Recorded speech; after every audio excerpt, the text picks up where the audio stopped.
Welcome back to another episode of the Post Patrol. I'm your host, Gunner the Runner, back with Ty, Jules, and Adam. How are we doing today, fellas? Doing well. Dandy. That's great. That's great. You know, before we actually get into the stuff about last week, about 10 minutes ago, the San Antonio Spurs signed Miles Plumlee. Let's let our resident Spurs fan here go into that signing real quick. Dumbest 10-day contract ever. It's Mason, mind you. Oh, Mason, my bad. Yeah, you're good.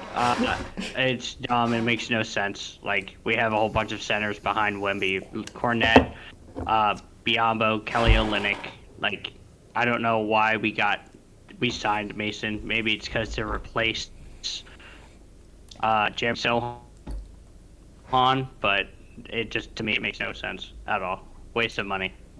That's totally understandable. I just wanted you to get that off the chest, as you are the Spurs fan. Stupid. Let's get into the KD files and the drama that's going on with Kevin Durant at the moment. With just how he's talking about his teammates, former coaches, all that type of shit. I mean, we've known Kevin Durant's been doing this since back when he was on OKC as burners came out when he joined the Warriors. What are your thoughts on what's going on with Kevin Durant?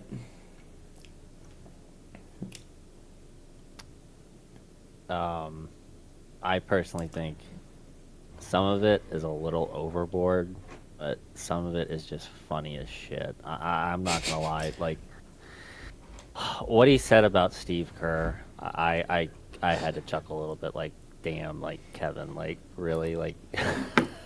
Hey, Steve Kerr does not like the African Americans. Like, what? I just need to know, off the rocker, what does cocaine bear mean when you're talking about your former player? I want to know, should we change your name in Basketball Reference to that? Where did that come from? Yes. This shit is hilarious. I've ever heard in my life. This shit is hilarious when you're reading it. I'm like, yeah. Like, the fact. No, go ahead. Joel, sorry.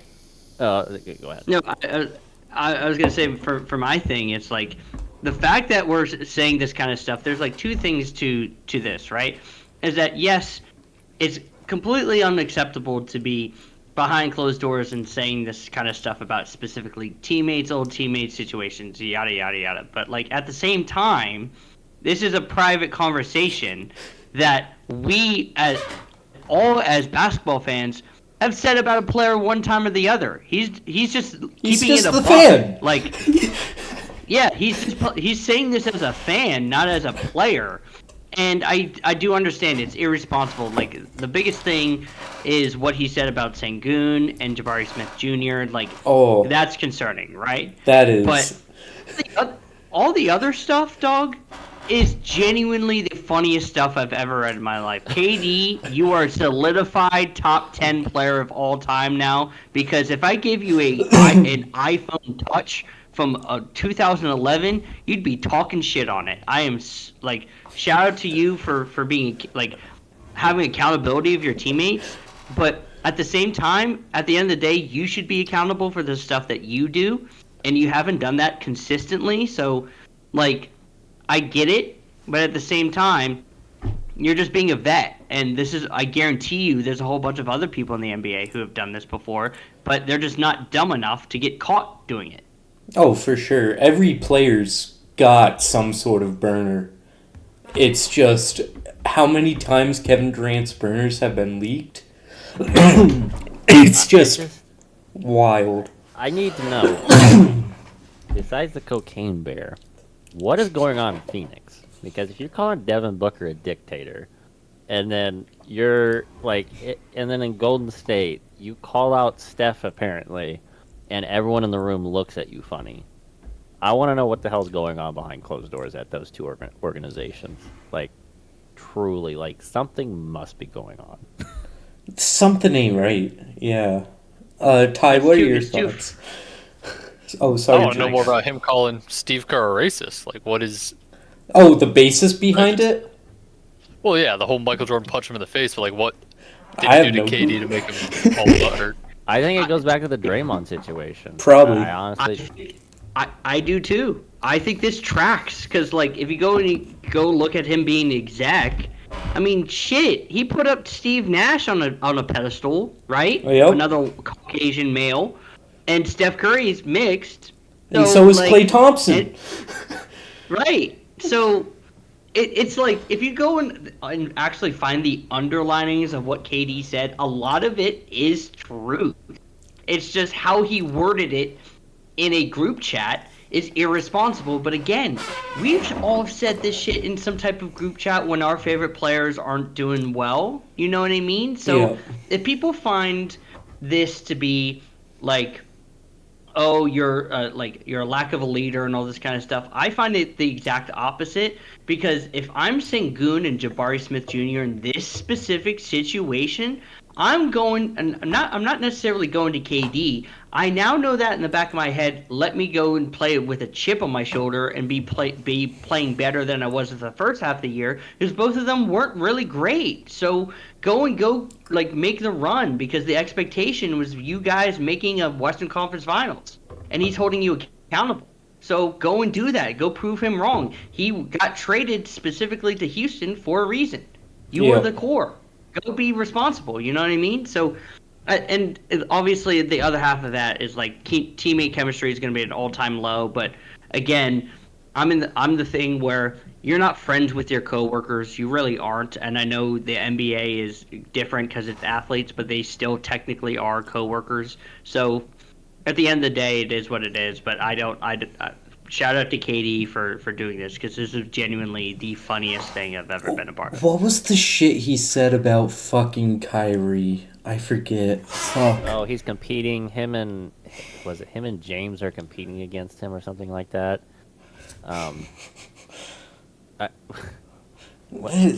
See, here's the thing about, and I did watch. I don't know if you guys watched Lowe's video on this when he reacted to it. He is right when he said that KD likes to just try to prove people wrong, because the fact that you leave an organization, the Thunder, because of their shooting, you then go to Houston, what's their problem? It's fucking shooting.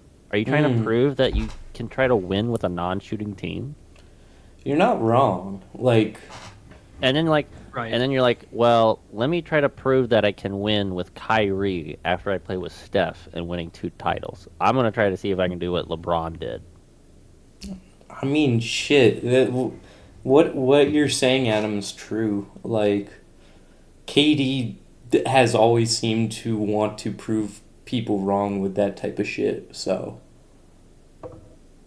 this shit's just hilarious to me. That whoever leaked this shit, good on them, honestly. Yeah, Fucking, I want to see more. I do too. I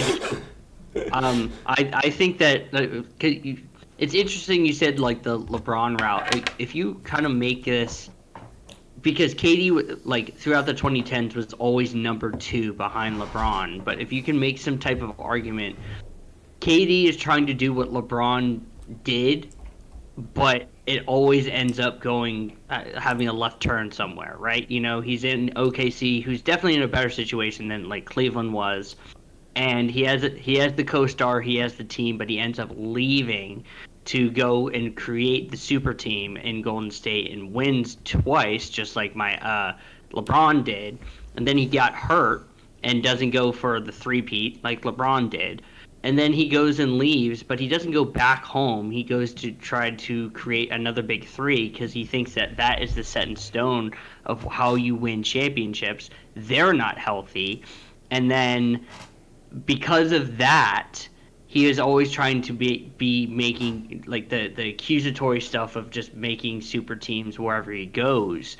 But I really do think that because LeBron, quote unquote, paved the way to see where he could be successful for himself, for LeBron's sake, I do think that KD is trying to walk in those footsteps. But something goes wrong everywhere he goes, no matter if it's him or the organization or teammates. So Yeah. I think that's very interesting. I do too. The only thing I'm upset about was the Sengun and Jabari Smith Jr. route with just especially Jabari Smith. Like I understand it's a private setting, but at the same time, if people know it's your burner just based off how you're talking and all that, like you kind of gotta be careful with your words in that setting because what was said about Jabari Smith Jr. getting called, we'll just say dumb. You know, I'm not gonna use that word. Yeah. Sure.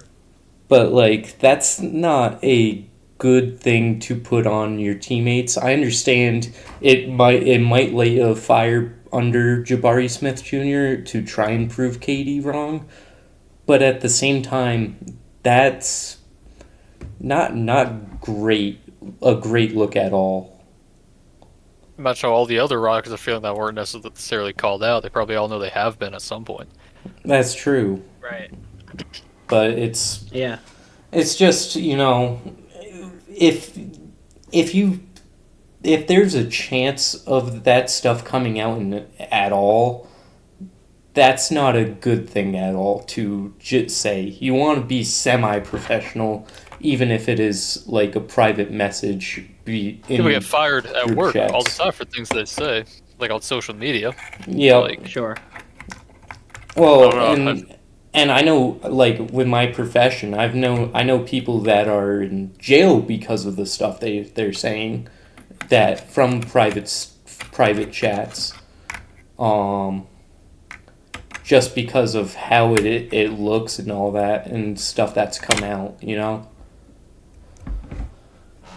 I understand my profession isn't like to that extent, but it's like you just gotta be careful at times, especially with certain words you throw around. So, but that's the thoughts on the KD files. You know, just hilarious shit being said. Fits my type of humor for sure. Agreed. Let's get into All-Star break. We'll start off with the All-Star game. Fellas, what are our thoughts on the new format? Nope. I just got news alert. much better than all the recent All-Star games. I think it's definitely a step in the right direction, and it was worth watching for once. Oh, yeah. Jules, I know you have Wemby narratives to push in a minute because of the All-Star game. But for once, I actually kind of enjoyed watching the All-Star game. First time in a long time, it felt like I had fun watching an All-Star game. Defense actually semi there this go around, you know.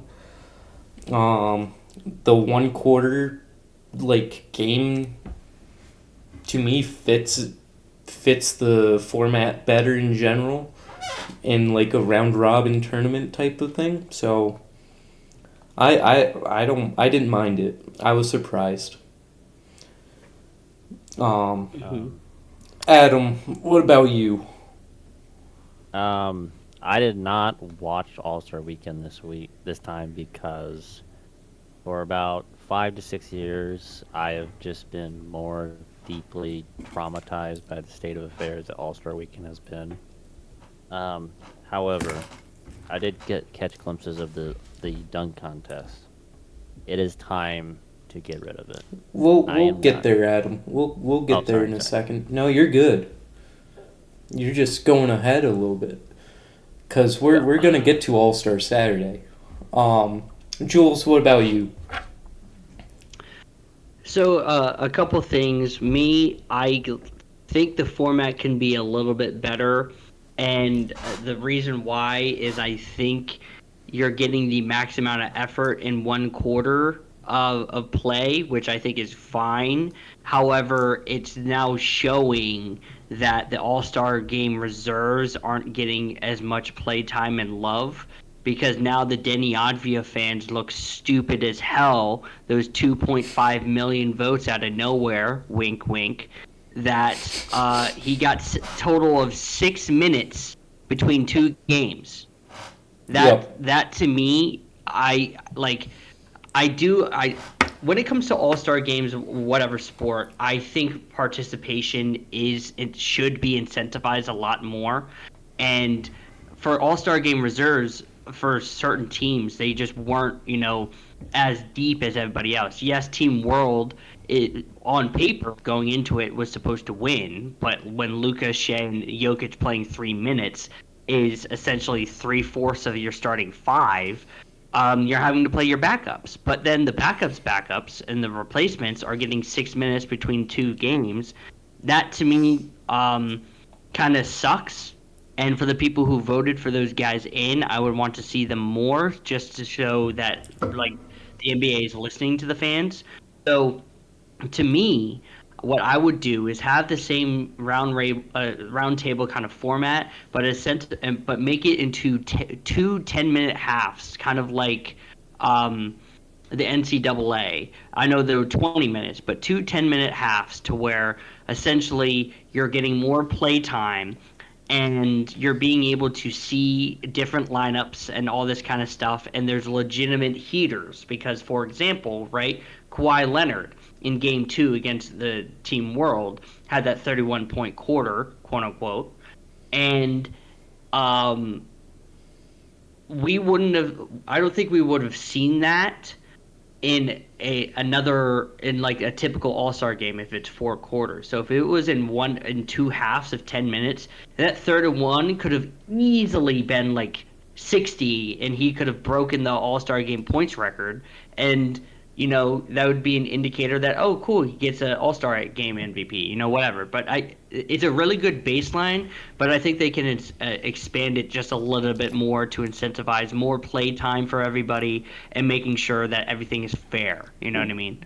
So this was my thought originally, because I do agree. I like the new format. My issue was with the reserves and all that. Why don't we just take the reserves, right?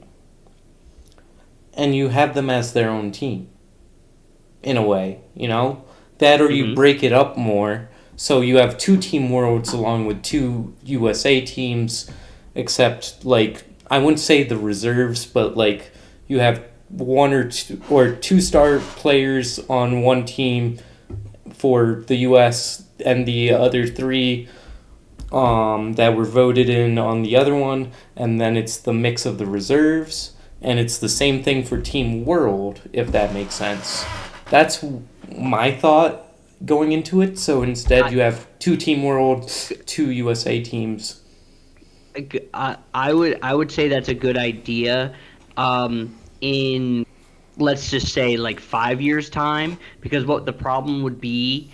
Because how they differentiated between the OGs and the young stars is because the Americans obviously have a bigger pool of players to pull from. Yeah. And you can incentivize, okay, everybody 30 plus on this team, everybody under 30 on this team. With Team World, obviously they're all the better still, players yeah.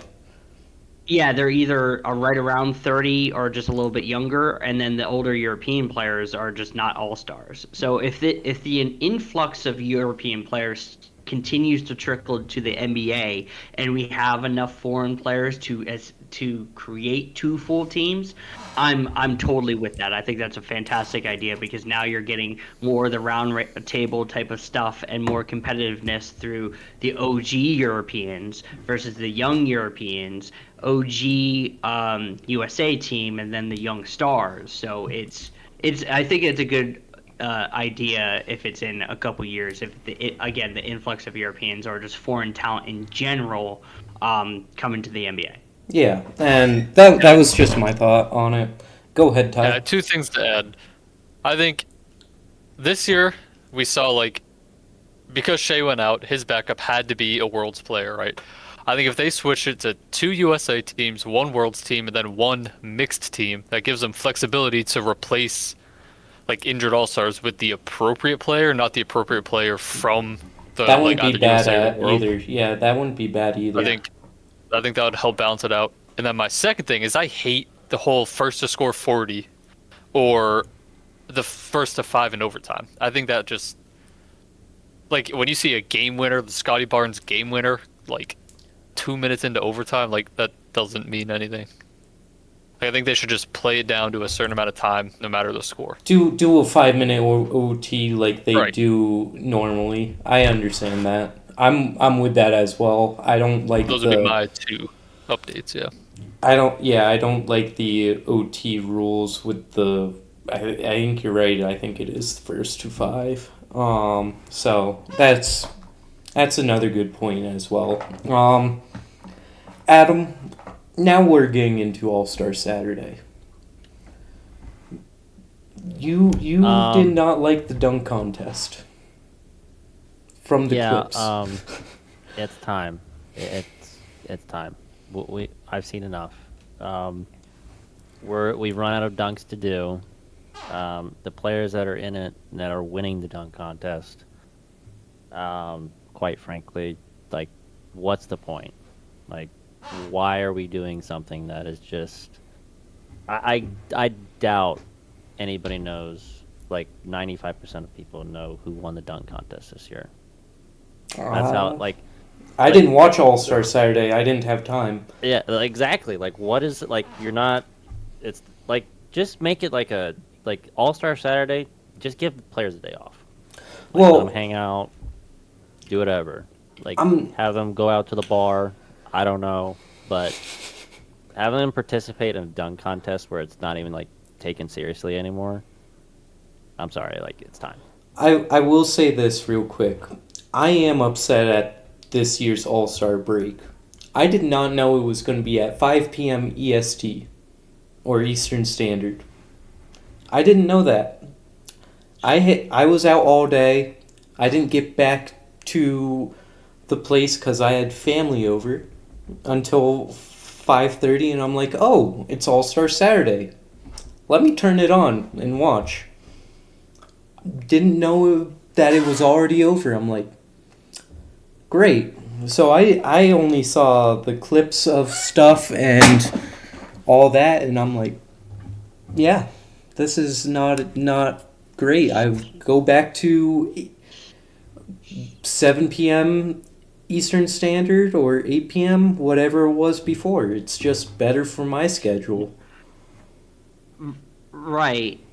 However, like, I'm fine with the time zone difference or like the changing it up because numbers came out. They were the ratings went up from 8.8 million viewers the first time since 2011, the highest since 2011, and it's specifically because they're catering to the global audience. And I know for us, like the people in the U.S., that hinders us for watching because usually we're running errands or we have family like Gunner or something like that. However, World-wise, I understand it.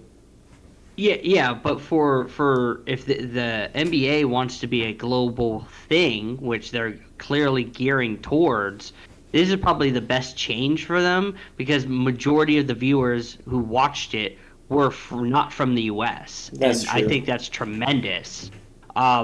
And so, again, I said this on mine, on We Don't Know Ball, quick plug, is I gave a golf clap to Adam Silver because this was a rare W for him. and how the NBA is going. Because if you're getting higher viewership from somewhere else, clearly it's incentivized, and now we're getting more of a global game, and that's what he wants. So it's good. It's the smallest thing. I know I had trouble watching it as well.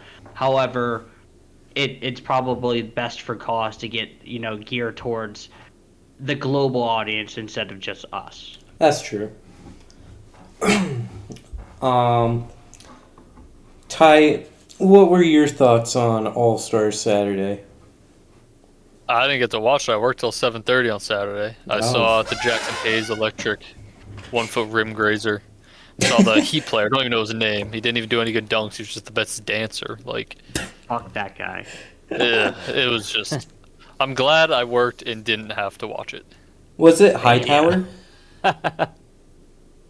No, it was what's his name? Like, I don't even know him, bro. Like, this is why the dunk contest should fucking be able. Oh, whoa. This goes into... Yeah. Anyways, great transition, Jules, into...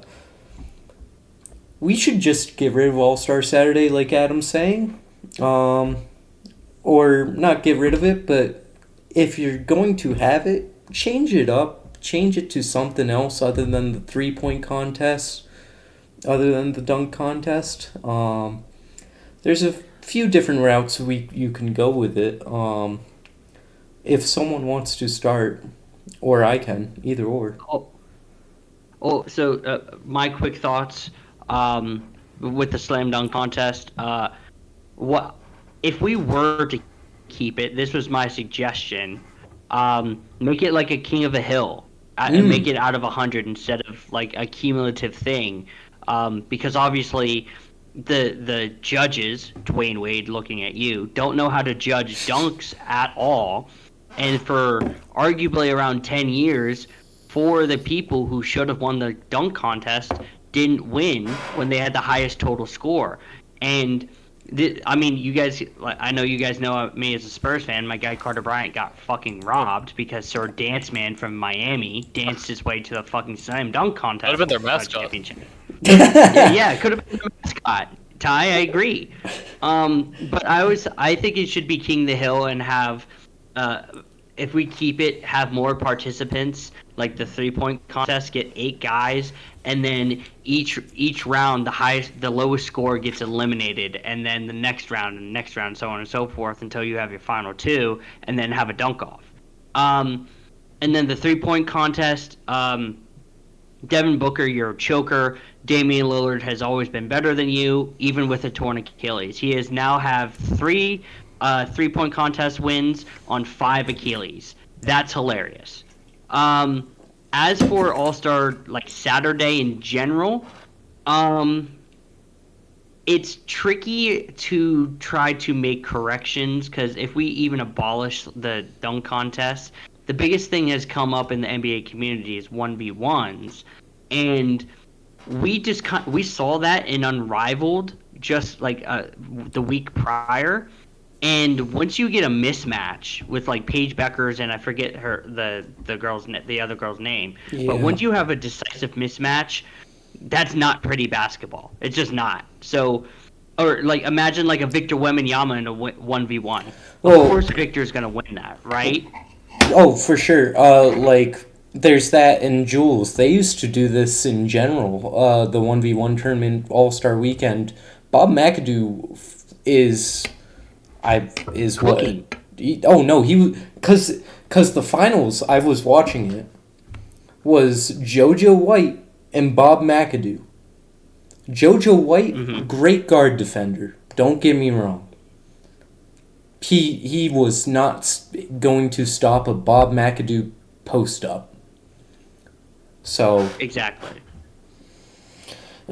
And that's my issue with the one-on-one tournament as well. Unless you keep it by position. Or, another thought is right now there's talks about what's going to happen with the draft lottery.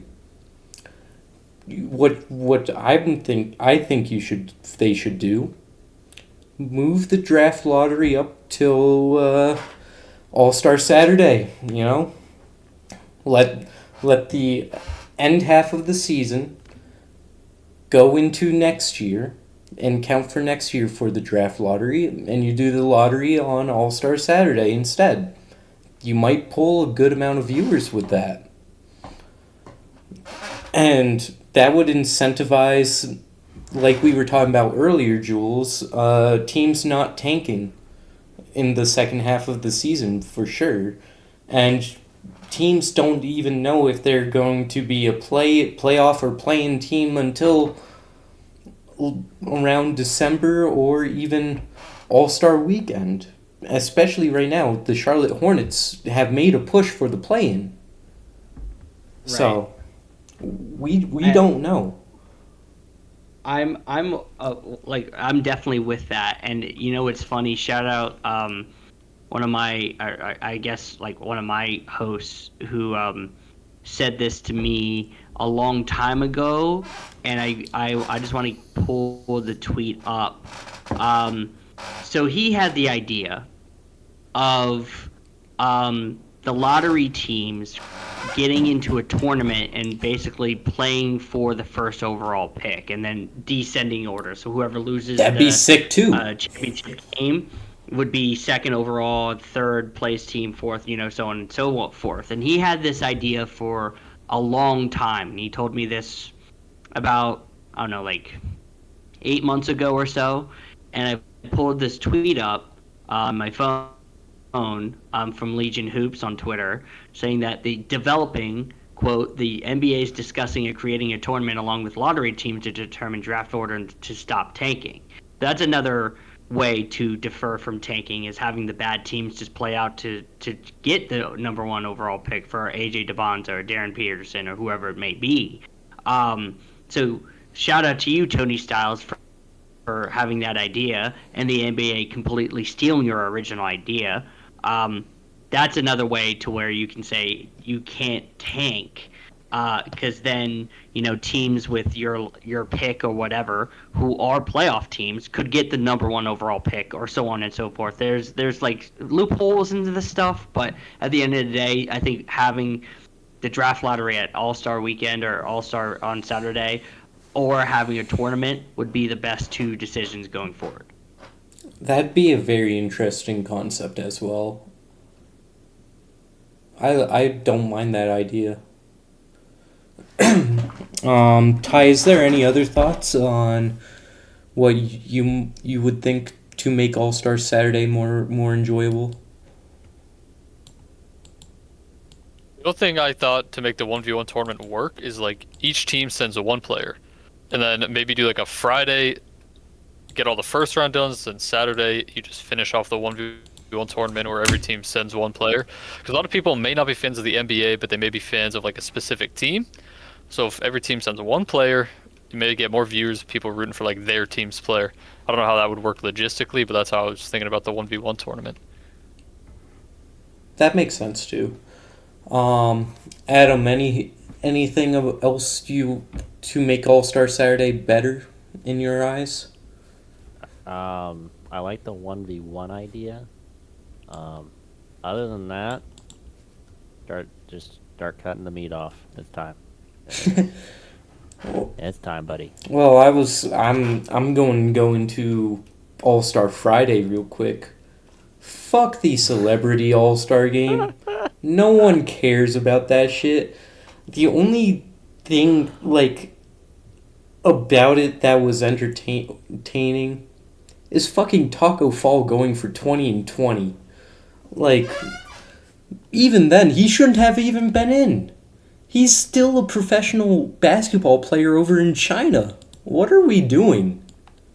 It's time to just get rid of that. I'm actually for All-Star Friday, but instead of celebrities, I got an idea. How about we take all TikTok streamers in the basketball community and play a game, and we get to see who actually knows ball. Same. Going for 0 points, 8 Whoa. turnovers. Ty, I'm going off for 20 assists. I'm just kidding. You know that. Come on.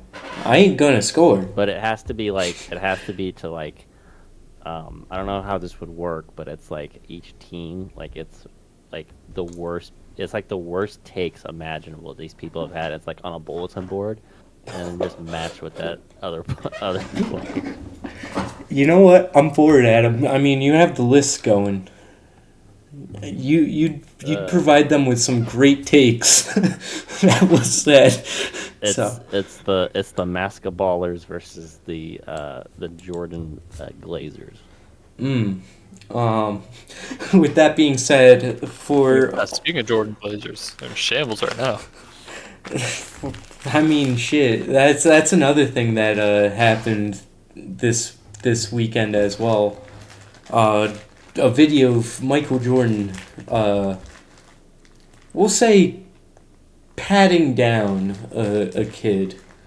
I don't know if it came out that Jordan knew the kid or not. Just a little weird video. Does that mean MJ can't be the GOAT anymore, or doesn't have a GOAT case? Like. Not in my book. Hey, like we were saying in a live, Jules. Now the GOAT's down to Bill Russell and Kareem. We can't have a guy that's liking patting down kids. You know, we can't have a country lover. You know, a certain country lover. Well, for me, this makes it easier for my 7'5" French god to become the GOAT, because now it's my PR team is much easier to get through everybody, because we have a whole bunch of people doing some fuck shit on the side, and Wemby's this ethical god. So it's easier for me in a couple years to push this narrative. So thank you, Michael Jordan, for fucking yourself up. Thank you, MJ. Thank you, LeBron. Thank you, Steph. Thank you, all these guys. Literally. Now it's down to Kareem and Russell. So, with that being said, So we're just reverting back to what? We're reverting back to 1990 all over again? uh-oh. Don't tell him that. But for today's all-time talks, I want to go into the big what-if section of players and what they could have done to change the league if they had either stayed healthy, didn't quote-unquote die on, while playing, stuff like that. With these players, like one of the most known what ifs is Bill Walton. Bill Walton was just dominant as a center who just kept getting foot injuries and just wasn't the same player as he was when he was dominating. And what could have been with the Portland Trail Blazers is now looked at as just a one-off thing in a way. So is there any what-if guys you think would have changed the landscape of the NBA or any players' legacies? That you guys think? I have an interesting one that's not necessarily a legacy thing. If you don't mind me starting. I don't mind. So this is like a kind of a niche one, but 2004, the Lakers are coming off of a terrible loss to the Pistons, and that offseason, Shaquille O'Neal gets traded. However, we all know that he goes to Miami, but does anybody know who the other suitor was? Because there was two teams. For Shaq to go to? Shaq sweepstakes. Do you know who the other team was other than Miami? I forget who the other one is. That's not Cleveland. I Nope. don't actually think I know off the top of my head. It's Dallas. That'd be interesting. So if Shaq went to Dallas and they traded Nash to the Lakers in '04, Nash and Kobe would be together and Dirk and Shaq would be together. That'd be How would that pan interesting. out? No, all-time front court and an all-time back court. Mm-hmm. Well, let's just say this: Dwayne Wade definitely would not be as high as he is. We can forget that much. There's one legacy that changes. Another one that might change, and this is Pat Riley, because Riley goes from having a ring in Miami to now he hasn't won since LA, which was 1988. So that throws Pat Riley's legacy a little bit for a loop, I think. That so it'd be Nash, Kobe with Rudy T as coach for a year. I don't know how And I feel just about ju- that. So just so I have this, the trade didn't go through because the Lakers wanted to draft Andrew Bynum, and they wanted to keep Lamar Odom, and the Dallas and Mark Cuban was pushing for Shaq because obviously he wanted to have Dirk and Shaq together, but once the Shaq started to gear towards Miami, he gave a whole bunch of money to our new favorite player, Eric Dampier. So that's part of the reason why Eric Dampier was on those Mavs teams and had that atrocious contract, because that contract was supposed to be Shaquille O'Neal's, not Eric fucking Pierce. I have a question about that. Would that save Don Nelson as a coach? Yes, it would. Because that's my thought process as well. It's like Don Nelson got fired halfway in '05, right? Yeah, for Avery. Yeah. Yeah. That'd be interesting.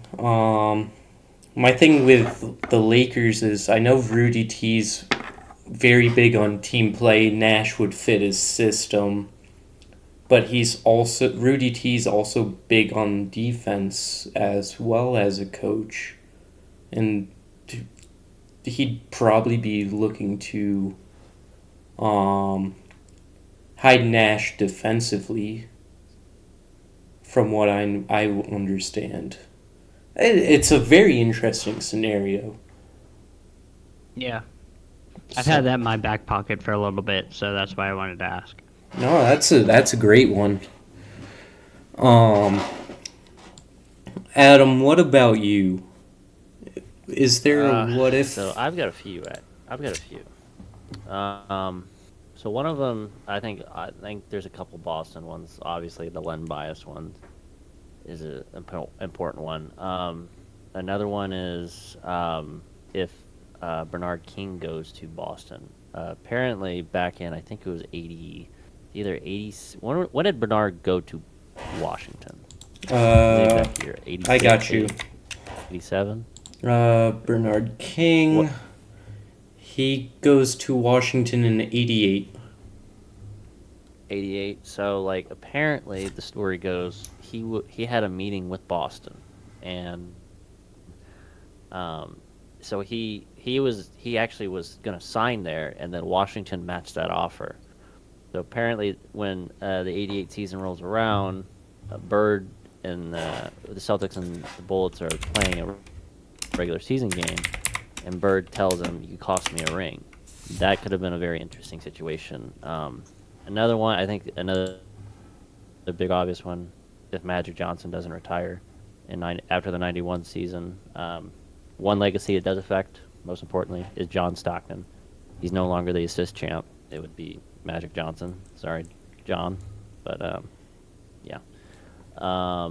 And then another one, and this one is Doc Rivers not fucking allowing Tim Duncan's family on the plane. What are you doing, dog? You could have had T-Mac and Tim in the Eastern Conference in the early 2000s. What are you doing? Gunner, I think another one that's another Boston related is if D-Rob doesn't hurt his back in '97, you guys probably get Tim Duncan in the draft, if I'm not mistaken. We probably would. You would have had Tim Duncan as a Boston Celtic, R.I.P. And then the last one, probably Malice at the Palace. Indiana probably has a legitimate shot at the title, and then I think another team it affects is the 07 Suns. Do they get all those players suspended in that game 4 with the hip check by Robert Horry if the image of Malice at the Palace doesn't happen? Interesting. There's some good ones there, Adam, for sure. I actually did not know about the Bernard King one. That was new to me. That'd be a very interesting idea. Especially since Bernard King's coming off the bench that year for Washington. So he'd probably be coming off the bench for Boston. What about you, Ty? What is some of the what ifs that you have thought about with the NBA? One of the biggest ones for me is Domantas Sabonis' dad, Arvydas Sabonis. Like, he didn't play during his prime in the NBA because, like, if I'm right, it was like Russia and USA were not on great terms or something It like was that. it was the Soviet Union. But he got drafted by the Trailblazers in hopes that he would play, and he didn't play until after his prime was over. But that team is like 10 times better if he is able to play in the NBA. And I don't know, he was a dog. It'd definitely be interesting, especially a pairing with him and Clyde Drexler. Arvydas' playmaking, what we saw, even though it was after his prime, was just beautiful to watch, and that's where Domantas gets it from. I want to say, is from his dad, because it's just beautiful whenever you watch it. So that's a great one as well. As a Celtics fan, I always go with the Reggie Lewis if he never had the heart problem. Especially if, like, we'll just say Bird and McHale don't sustain the injuries they do. Him, Reggie Lewis, and Len Bias, if he's not dead, like Adam said, that's leading up for a potential dynasty in the 90s and would, change the whole trajectory of the NBA, especially with Boston, because that would change potentially the whole Chicago championships going on. Would Michael Jordan retire in 93 if Boston beats them? You know? So there's that. With affecting legacies. Oh, sorry. You go. No. I got a couple more that I just thought of. So I know in 2009, and this is kind of a niche one. In 2009, the OKC Thunder traded for Kendrick Perkins for Jeff Green. Mm-hmm. But originally, it wasn't supposed to be Perk. It was supposed to be Tyson Chandler. And Tyson Chandler failed his physical and the original trade was I believe it was like Joe Smith and a whole bunch of nobodies, and a couple picks for Tyson Chandler, but he failed his physical, and ultimately wasn't traded to OKC.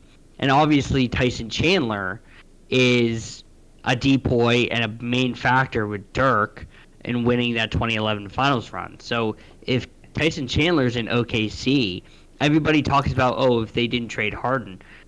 If they lose in 2012, I personally think that that team stays together if they have Tyson Chandler. Everybody talks about the trade with Harden. I think it's decisively Tyson Chandler being there because now you have a defensive anchor, and that defense is going to be insane with that young talent.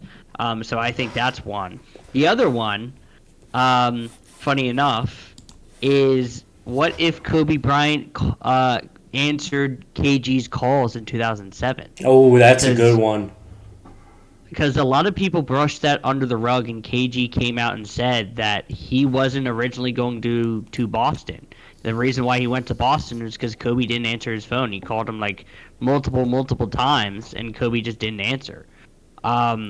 So that completely changes KG's trajectory, Kobe's trajectory, Boston's trajectory, and the Lakers' trajectory, because now it's KG and Kobe instead of Powell and Kobe. And we don't know if Ray Allen goes to Boston and pairs up with Paul Pierce. We don't know if the Lakers definitively three-peat or not. Like I think that's a big ripple effect. And KG is probably more legitimately put into top 10 conversations if he wins 3 rings at minimum with Kobe Bryant. Wait a minute. Yeah. I just thought of something. Maybe he didn't answer him on purpose because he didn't want KG to actually be a better player than him on those championships. I mean, it's a possibility, but I was thinking about that interview that KG was like, yeah, I wasn't supposed to go to Boston at all. I was supposed to be with Kobe, and I just found that so interesting because Kobe, before he passed, never answered that question. He never gave a reason why he didn't answer KG, and I think that's so interesting because even though, like, I know people have the opinions of Kevin Garnett, but like him being your defensive backline with a Bynum, with Lamar at the wing, and you have Kobe, that's fucking obscene. That I think that's better than Chris Paul getting vetoed to Kobe. In my opinion, to the Lakers. I actually just thought of 2 more. Speaking of cores, if Portland doesn't select Greg Oden and they select Durant, and now you've got Roy, Durant, and Jules' favorite player, LaMarcus Aldridge in Portland, how does that team affect the Western Conference in the years going forward? And then another Portland one, and this is, I think, Gunnar, I think you know about this one, and Jules, is the Charles Barkley stuff. If he goes to Portland and they make that trade, that's another great pairing. Yeah. Yeah, you've got Clyde and Charles Barkley at his peak. Do the Pistons actually beat them in 1990, or do the Bulls beat them in 92? Like, they could have run off 2 or 3 titles easy. There's a good chance. There's that. I was also gonna bring up T-Mac and Grant Hill playing together, and actually Grant Hill's being healthy for once. That'd be phenomenal watch, as we didn't get to see it in Orlando with Grant Hill only playing 6 games in 3 years. Right? You know, Gunnar, I got another one. This is Tim Duncan related too. Tim Duncan to the Magic? No. No. If Derek Fisher doesn't hit the .4 and Manu doesn't foul Dirk in 04 and then 06, do the Spurs 4-peat? Ooh. That's a great... Because he's already 5-1, so you add 2 more titles. Is Tim Duncan the GOAT? I mean, There's a good argument yeah. to be there. He's already got a good argument to be, like, in my opinion, top 4. But you add another 2 titles as the best player. At that point, I you're, mean, no you're one's going to for- make my- uncomfortable conversations. Yeah. No one's forfeited in the. No, one's yeah, forfeited it's no one. post-merger. No one since the Russell Celtics. So Yeah. I guess one last thing. Shout out for Professor Golden to putting me to light to this. But what if the expansion draft never happened? Because in 1989, Magic Johnson is being interviewed, and the reporter asked him the question, "Who do you think is going to be the team of the Cavs. 90s?" And he said the Cleveland Cavaliers. And ultimately, that team is the only team prior to even with the Pistons, was giving the Bulls a run for their money in the early 90s. But I believe it was 10 days later after that specific interview happened, the expansion draft happened, and the Cleveland Cavaliers had to give up several of their players, and they were decisively going to be in the running because of how deep that team was. And it kind of sucks that we were robbed to see another top end team in the East consecutively to play against Chicago, because even though you can argue the Knicks were there, the Knicks were never going to beat the Bulls, but No. the Cavs had a legitimate shot to do that. Absolutely. That's all I have for today. Ty, is there anything else you want to add on? That I can think of. Jules? Wembanyama was robbed of All-Star MVP. Give him his Oh, MVP, come please. on. Thank you. Lost both games. I care about losses. I care about impact. Thank you. I think it's Kawhi. Kawhi, 31-point game, not moved. Adam, anything else you want to add in? Wemby's the French god. We all should bow down to him because he's going to be the GOAT. He's got 3 more years.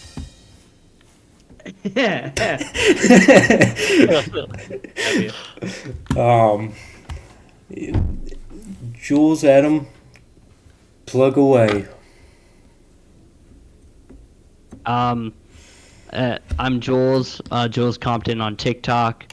Follow the podcast of We Don't Know Ball. We go upload every Wednesday and Thursday for basketball and football content. We'll be doing some more sports content in the future. Please subscribe. The Post Control Gunner's a great host. Thank you for having me on. Adam_TZ. You can also follow me at Adam_TZ on TikTok and on Twitch, streaming on there, gaming and usually talking about sports. You can also just listen to me hate on Drew Brees fans because I'm tired of the slander. So yeah. With that, you guys are now permanent hosts. You know, if you can't make it, that's fine. Just want to put that out there for now. You are now permanent hosts of the Post Patrol. Whenever you guys can or want to come on, you're always welcome. With that being said, thank you guys for watching. Hope you have a wonderful rest of your day, and we are out.